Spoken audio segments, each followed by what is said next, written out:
Dirty Reiver. Last year, 200k, it was a bit wet, really hard course. So it's looking dry tomorrow, which is going to be nice. And we'll be testing out the new 50-watt static on, a very tough and fast course and see how it goes. Okay, so just up near Carlisle, just doing a little spin before heading over to the event HQ for Dirty Reiver this Saturday.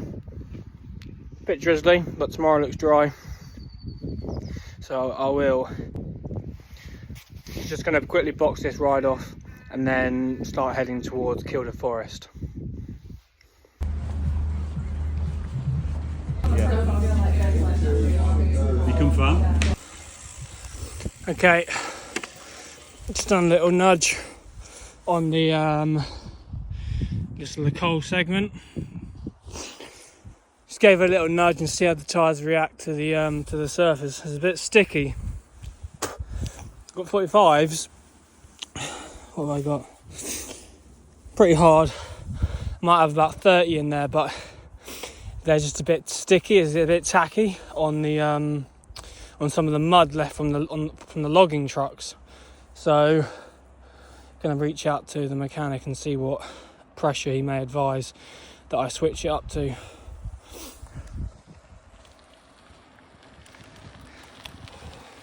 Go on, Rich. Done a little bit of recon on the track. The track's pretty fast. Done the first 10k or so. Good conditions, I'd say. So the bike is probably going to run pretty fast, and I'd expect there'll be quite a few riders here that want to push the pace early doors. So I'm just going to follow and just get my feel as the day goes on. It's going to be a long day out. We're talking about 7 hours, so take it step by step. And kind of first benchmark I'm working towards is getting to the first feed and topping up my water and nutrition, and then we're going to just see more or less it's who's going to survive the longest. Really, when you get to that kind of distance, it's just a kind of case of survival and get the race over and done with. So yeah, running the 51 Assassin tomorrow, 45mm tyres, tram red, Explore mech. So on the start line of Dirty Reiver, 200 kilometres with about 3,500 metres gain. Neutral start of about 4 kilometres. So just a cruisy rollout. It's actually quite cold. It was about 0 degrees on the start line, even though it looks nice and sunny. It was super fresh. I had shorts on as well, which wasn't too bad because I was quite warm and I got to the start line quite late. But so yeah, here's Barney the dinosaur just riding off a bit. Ollie Mod Jones. So I just told him to rein it in a bit. It's neutral, mate. And yeah, it's going to be a hard day. Last year was pretty hard, and it was a bit wet, and it was just it was just a long day out, so it's much the same today. But I don't mind racing in the wet too much, just get on with it.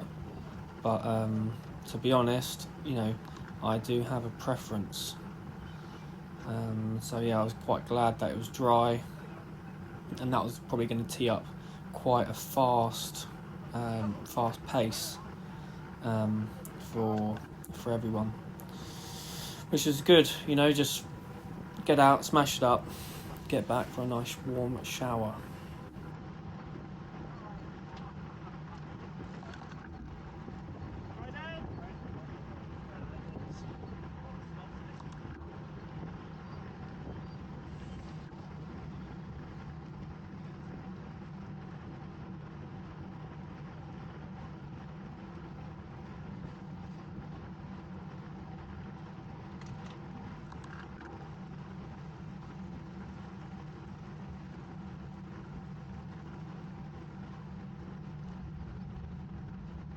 When you're going to get on the fucking front, Mikey?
So here we are coming into the first kind of bit of off-road. So yeah, first wheel. I kind of done this little bit of recon the day before, and basically it's kind of just quite narrow, maybe 2 abreast really, if you want to be safe.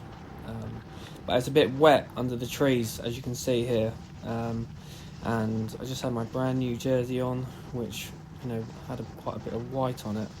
I just didn't really fancy getting flicked with loads of mud early on off the back wheel of the other riders. So kind of went on the front, and then just wanted to get the legs warmed up really. So after I pass under this bridge, we come round because there's about a hard climb. First kind of hard climb is about 8 minutes in. So I come around the corner here, I just kind of stepped on the gas a little bit, even though it was neutral. So here you can see the water that I was trying to, you know, try and avoid as best I could by being on the front and not get flicked off the back of other riders' wheels. Stepped on the gas just a little bit, just to open up the legs, you know. And for sure people are going to be, you know, a little bit nervous, a little bit, you know, you've got a bit of adrenaline going, even though it's just like, you know, it's an event. But I like, you know, I felt quite confident, and the benefit for me of being on the front is, you know, I'm in control. So here I just kind of eased off the gas a bit. My hands had gotten pretty cold, so actually along this section I kind of just drifted back and actually put my hands down my shorts just to warm my fingertips up, because I only had mitts, and I just let some of the other riders pass me. Here you see Mikey on the right, and then Barney the dinosaur on the left. Pretty brave with the white shoes and white socks, but you know, that's cyclismo. You know, you've got to uphold cycling legacy, so I appreciate Ollie for doing that. So yeah, pretty steady start, and then I'm just going to skip to the next bit.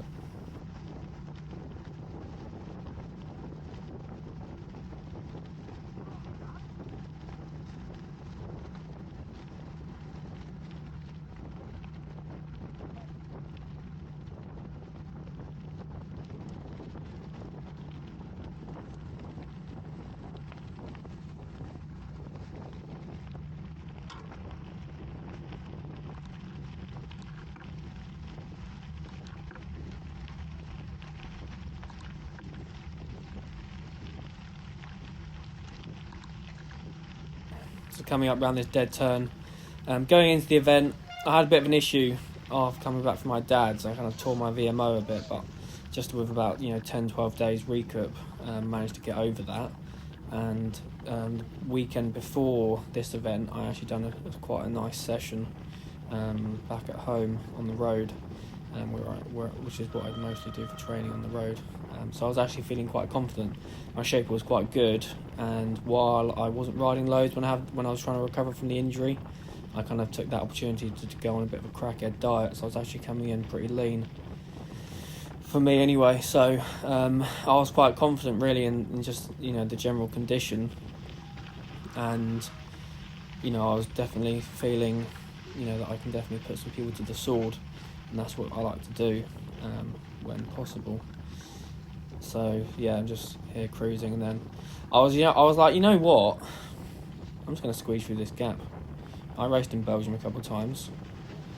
You know, I might have pushed Mikey off the road there, but you know, what are you going to do? That's just how it is sometimes, you know. Kind of launched it around these hairpins. Yeah, look at that. Cutting the apex. So normally the where you go through like the bike sensor check, time chip, normally last year it was a bit earlier, but this year it was actually just round the corner here. As you can see, those riders just go around the corner. So here we go over the timing chip, and it starts going uphill. And here I actually stepped on the gas pretty hard. You know, I just had the map on, so I wasn't looking at the power, but I was stepping on the gas for sure. Because again, I just wanted to open the legs up, be in control myself, just so I can stay relaxed. It's nice when, you know, you're in charge. It just you know, I don't. It's not nice being dictated to at the front, at the start of a race. Kind of stresses you out a bit. So I actually I looked round here, and you see me getting out the saddle again. I looked round. It's like 1s and 2s already, and I was like, "Geez, they're on the rivet, mate." So I just pushed on a bit.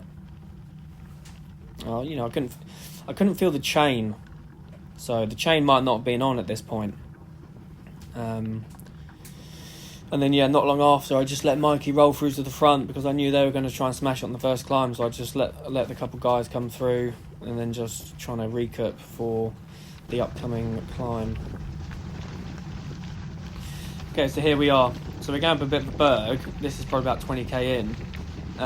Basically, Mikey was trying to push on the gas. Ben would follow, tap through, and they would just kind of drift off. So I was trying to hang back because, you know, we're not going full gas. Like, guys, maybe they were just, you know, trying to take it easy because obviously it's a long day. At this point, I can see up ahead Mikey and Ben chipping off the front, and I was like, why aren't these guys, you know, closing the wheels a little bit? You know, I guess look at that cadence on these gadgets, mate. It's so laboured. For sure, I was spinning. You know, I was spinning the legs. You know, that Horticam cadence, like Lance taught everyone. So I'm looking around, wondering who's going to close this gap because it is early on, and I was like, well, if they're not going to close it, these are some dangerous riders. So like, here you go, up the inside, start launching it. Yeah, squeeze through there. So they just weren't closing the gap. You can't even see, I mean, the screen's the camera's got a bit of mud in it, but you can't really see. But yeah, they've just gone over the brow of this hill. So I kind of just launched it. Because you don't, I mean, Ben and Mikey, they're going to be on the gas all day. They're the ones to follow. They're the ones that are going to drive the pace. Especially after their rides last year. Kind of finishing, I think, top 3, both of them or so. So, stepped on the gas. And here you can kind of see it in the distance. I wasn't going crazy, but I was just concentrating on, you know, just tucking up a little bit and just trying to be fast and efficient. By this point, I've gapped everyone off the wheel, apart from one rider, which we'll see in a minute because I flick him through. The track, super dry. Well, the track wasn't super dry. It was like super dry. I hate that shot. It was a bit kind of moist because it rained on the Thursday, but then it was quite compact, so it wasn't dusty, so it was actually super fast conditions. In a minute, there we go, flicking Barney the dinosaur through. I shouted, I said, go steady, because I really didn't want, you don't want to be spiking the watts when you're doing a 7-hour day. You know, you can ride tempo, you don't want anything to try and just minimise the amount of lactate that you're going to kind of build.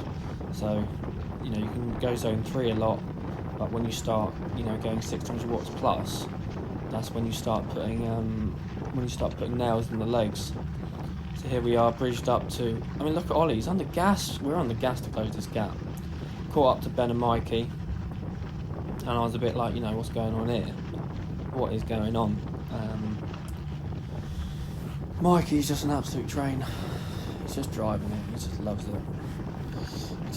it. Eventually this kind of comes back, I think. Yeah, Ben loves being wrapped up. Winter kit. I didn't even have overshoes on. Shoes got a bit trashed, but yeah. So I was, you know, I don't want to I don't want to do more turns than I need to because I know Ben and Mikey are super strong. So here I go, just let Ben kind of just sit in that gap. Potentially because I think at this point I might have seen that the guys are kind of were kind of on their way bridging back up to us because it was a big group. We had about 15 or 20 of us. Yeah, so we're definitely sitting up here because Ollie's adjusting his hydration vest. So yeah, that happened a couple times. I just wanted to.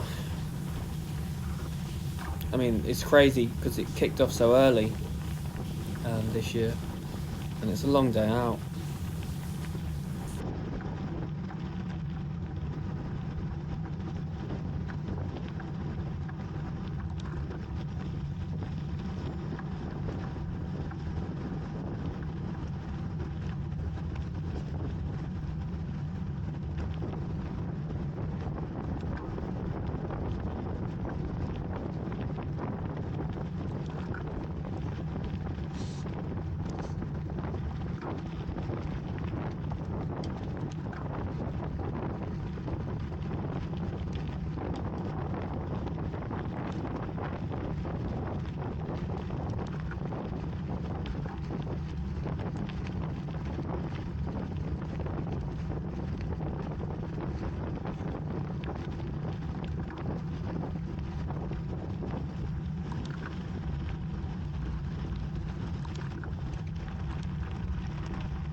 Okay, so jumping in, next clip.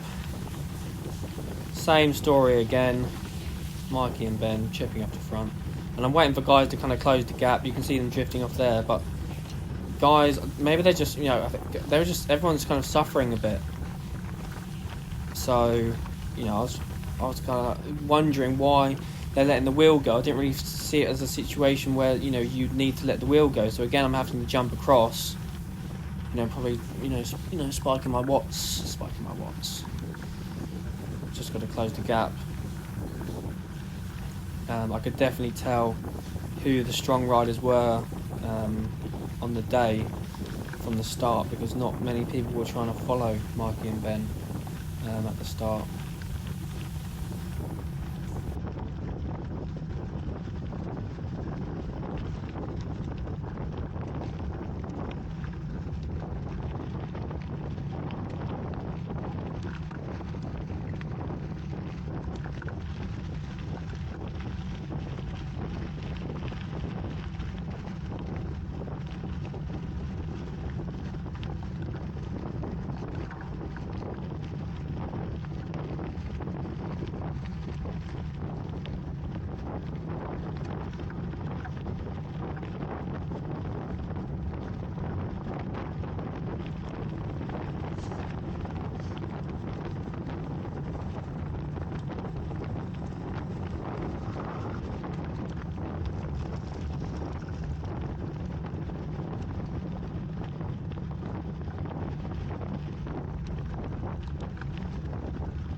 Okay, jumping into this section.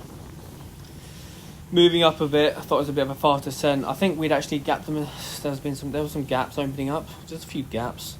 So I thought I'd just launch it down here. You can see that kind of surface there. They basically just like, you know, almost like picked up a skip full of like slate and stones and just dumped it on the track. So it's actually quite hard. It's actually quite a hard surface to kind of manoeuvre around. But yeah, so there was some gaps opening up.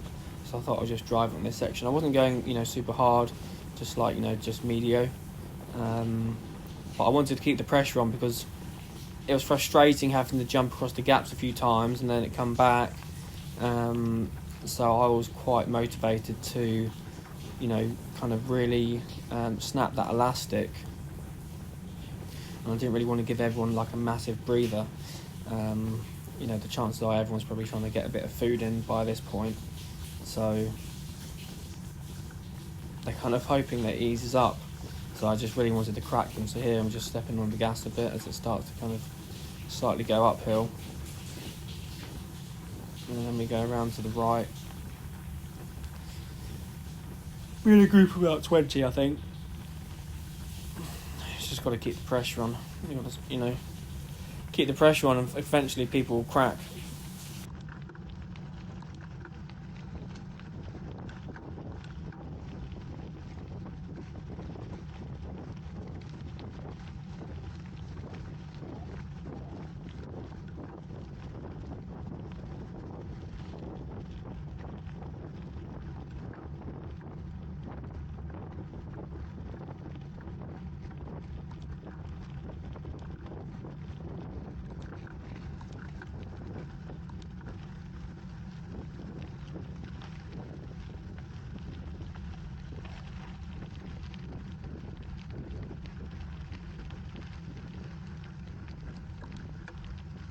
Okay, so the pressure's been on for a while now, as you can see.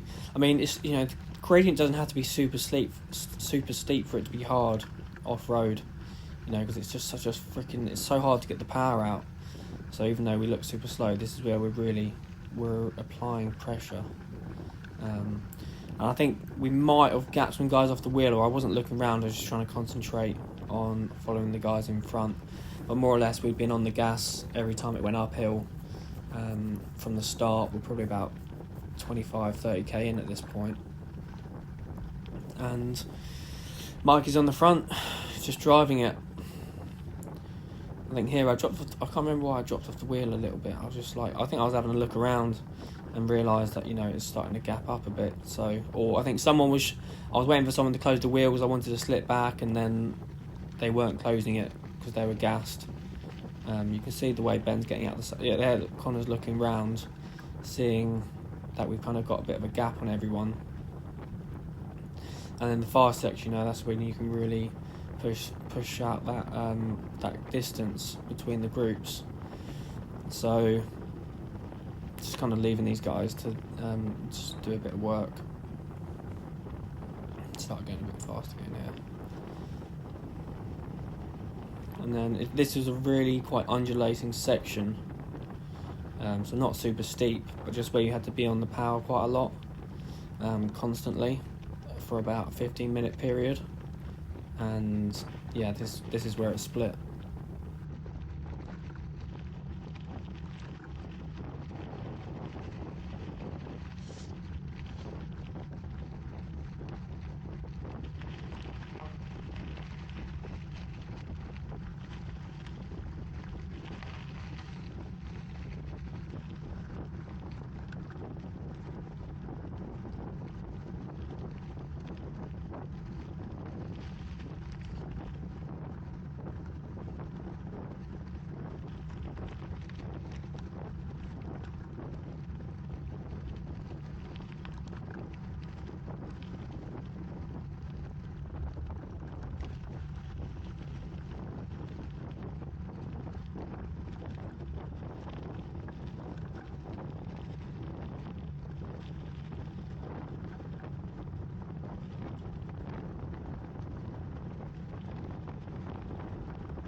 So yeah, by this point we have it's been split.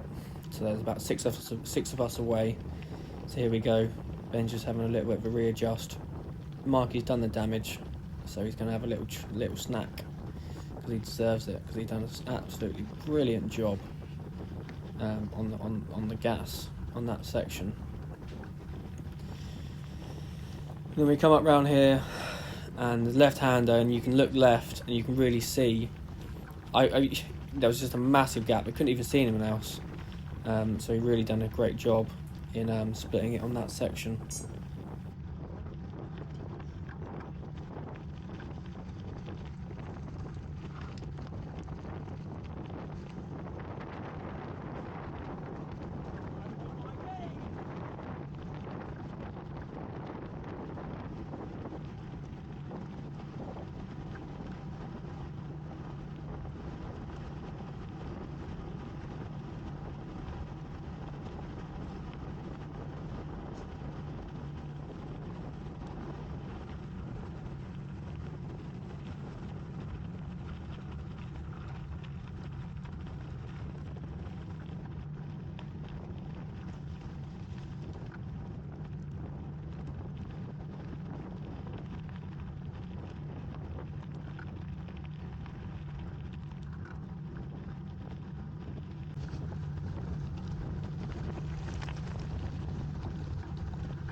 So this bit, I realised my saddlebag had come undone, and I was going to need to take it off because it was kind of hanging off a bit.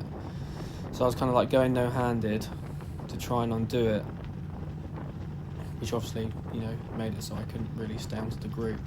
And we had said, let's chop off for like 10 minutes or so, just to really cement that margin behind the other group.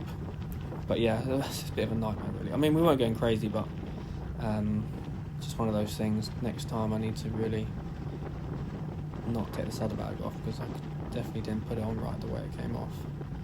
But yeah, so I was off the back. It was so hard to take it off as well, with the Velcro was so strong.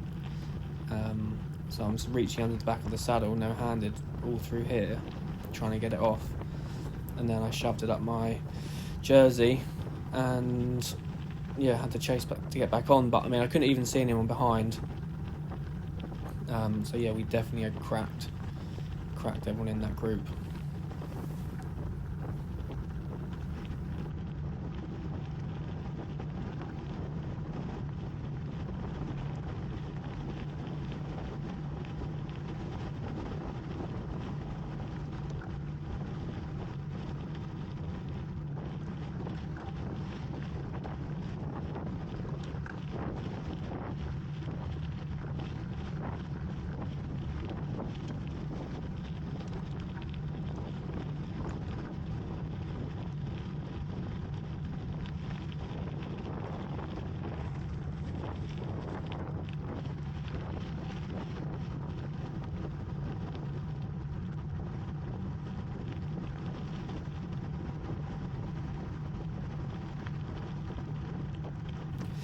Chasing back on, I can see the group up ahead.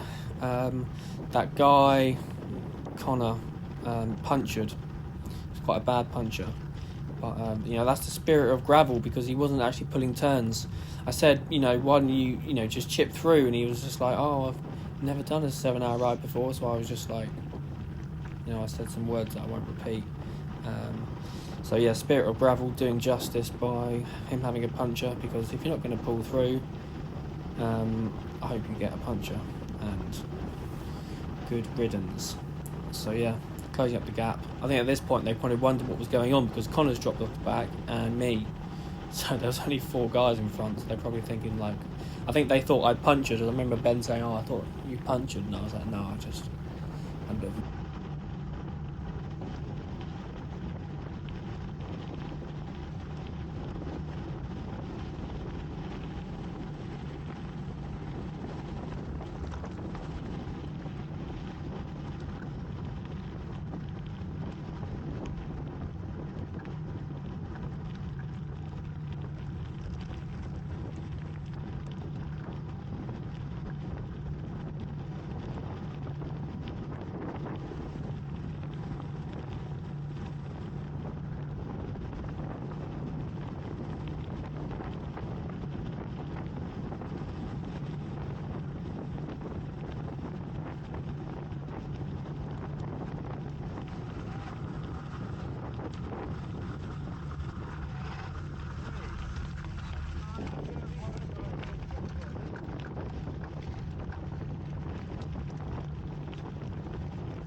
So 5 of us away. Parkour was super hard. Don't know if it was the cold weather. I did go to the gym on the Monday, which I hadn't been in like a month. So I was actually, even though it was only like 50k in, I was actually cramping up a bit. This is one of the first, or one of the rare road sections in the course where we're kind of taking it a bit easy. But yeah, I was cramping up. And by this point, I'm kind of hoping that we're just going to tap through and get deeper into the race, but that didn't really materialise. Basically, Mikey just wanted to go 100% full gas, and I got kind of dropped off at about 70k, and it was just Mikey and Ben left in front, which led me to being in a Jasper tap for about 2.5 hours, where I ended up getting caught by the bigger group behind, and there's Jacob Vaughan just in front, who I rode with last year. So I was in this group. So I just kind of burnt my matches being solo, really. I had super legs, the numbers were good, I had super legs, but yeah, just burnt the matches when I was, being solo for 2.5 hours, basically. It's a bit disappointing because I didn't really feel, I don't feel like it was doing justice to my ability being with these runners. Unfortunately, no disrespect, but I was definitely in a lot better shape than my overall time suggested. I just got cooked solo, and I did actually drop back to the guy who got dropped just before me, and I was like, we can work together to try and stay away. Then he ended up kind of crashing, basically, so I was on my own and I just got cooked. But otherwise everything went to plan. Just unfortunate that I just got caught in that 60k solo, 2.5 hours basically, on a super hard section of course where the wind wasn't really in my favour either. And when you got 10 guys behind, sitting in the wheels, you can save a lot of energy. And anyway, good. It was a massive hit out, and I'm pretty happy with the condition. Going towards my first target. So this was my first kind of proper event of the year. First target being Tracker 360 on the 3rd of May. Looking to come away with a nice ride. And hopefully it's a smooth run, no mechanicals at all. apart from that saddlebag coming off a little bit, which is my fault. And then this is towards the end of the course. It kind of runs parallel to the lake, on this kind of like cycle track, gravel cycle track, which is actually quite nice. And I was feeling super good towards the end, so I ended up kind of stopping at the feed zone at 150. Filled up my bottles and kind of lost that group in front. I was a bit fed up really. I kind of lost morale. I just lost morale. I didn't like riding with those guys. I was in a bit of a mood. For sure, some of those guys knew I was in a bit of a mood because they tried to talk to me, and I wasn't really in my most sociable mind state.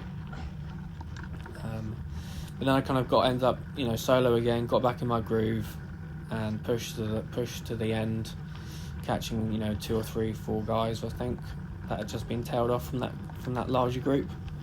And yeah, finished strong. So overall, it was actually, it was really nice. It was a really nice day out. Stayed dry, and I think I'll probably come back next year. See what the date is. But in terms of the UK, I'd say this is probably one of the best events. Definitely the best course. Definitely the best organised. And I know you get those UCI events, and there's a new one in Wales this year, but I mean, you just get a lot of certain people turning up to those events sometimes, and it's not always kind of what I like. And even though it's labelled like this UCI event, it's not. It doesn't mean it's going to be the best event. I'd say Dirty Reef is definitely the best event in the UK. If this is what kind of riding you want to do. Sagan style puppy paws. Just tucking up, just trying to bring it home.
So yeah, this is the last little section of the event.